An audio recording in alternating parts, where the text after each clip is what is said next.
चलिए हम लोग सम संख्या भी समझ लिया था, सम संख्या भी समझ लिया। उसके बाद हम लोग बात आगे की ओर चलेंगे। इसका यानी हम लोग बात अब आगे चलेंगे विषम संख्या। किसकी संख्या होगा? विषम संख्या।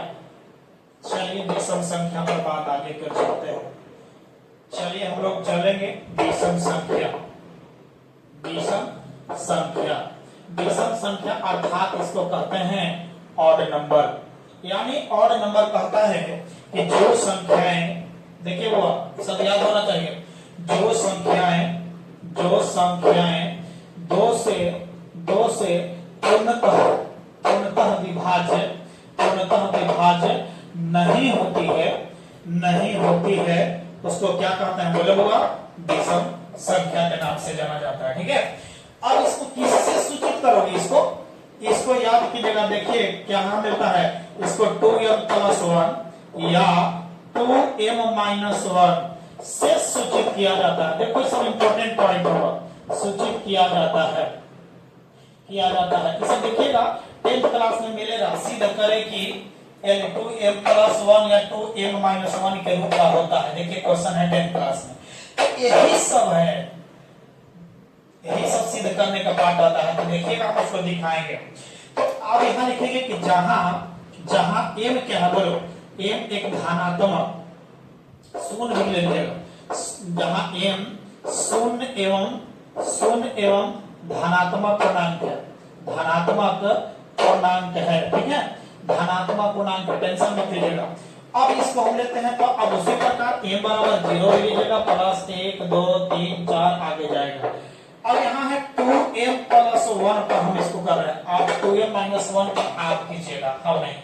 लेकिन ये भी दिखाइए देते हैं कहां पर आगे 2m-1। ठीक है, हम m बराबर 0 ले रहे हैं। m बराबर कितना? 0। तो m बराबर जब 0 लेंगे तो यहाँ मान रखो 2 गुने m के जगह पर 0+1। 2 में 0 से गुना करेंगे 0+1 और 0 में 1 जोड़ेंगे तो 1 होगा। यहाँ रखो 2 गुने m के जगह पर 0-1। 0-1 बराबर 0 में से माइनस घटाओगे तो क्या होगा? -1 होगा। ठीक है, माइनस हमारा याद कीजिएगा विषम संख्या धनात्मक के रूप में जरा तो ये नहीं जाएगा। ठीक है, चलिए m का, क्योंकि धनात्मक लिए हो ना, यहाँ से m बराबर 1 लोगे। जब m बराबर 1 लेगा तो बताइए क्या होगा? m बराबर 1 लिए, यहाँ से रखो मान 2 गुने 1+1, 2 + 1 बराबर 3, यहाँ रखो। अब निकलेगा सब अपने काटोगे 2 गुने 1-1, 2 में से 1 गुना करेंगे 2-1 बराबर 1 आएगा। अब 1 3 आते रहेगा, 1 3, m बराबर 2 रख लो, 2 गुने 2, देखिए तो एक यहाँ 2 है, m के जगह पर 2 और +1, 2 दूनी 4 है, कितना? 5। m बराबर 3 रखिए तो 2 गुने 3 + 1 बराबर 3 दूनी 6 है, कितना? 7। अतः विषम संख्या बराबर कौन आएगा? 1 होगा, 3 होगा, 5 होगा, और कितना होगा? 1 3 5 7, इसी तरह से आगे की ओर बढ़ते चला जाएगा। यह कौन सा संख्या होगा बताइए? इसका नाम है विषम संख्या। अब बताइएगा इस रूप में हम लोग जो सिद्ध करने के लिए ये सब पढ़ाने के पीछे कुछ कारण है होगा, नहीं तो जैसे बचपन से हम लोग सम संख्या और विषम संख्या जो रटते आ रहे हो ना, हम करके निकल सकते थे।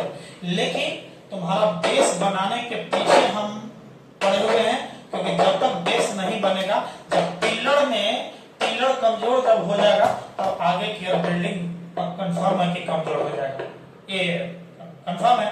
तो इसीलिए बिल्डिंग पहले हम मजबूत करने का प्रयास कर रहे हैं। ठीक है, ये विषम संख्या होगा। अगले वीडियो में हम लोग समझेंगे भाज्य और अभाज्य दोनों एक ही वीडियो में करके, उसके बाद एक पॉइंट और आएगा सब अभाज्य वाला। ठीक है, उसके बाद हो सकता है उसी में काम कर लेंगे। उसके बाद मेन टॉपिक पर आना शुरू करेंगे नंबर सिस्टम पर। अब दिखाएंगे आप लोग को लसम मसक कैसे बनाते हो, हम दिखाएंगे। चलिए आगे बढ़े।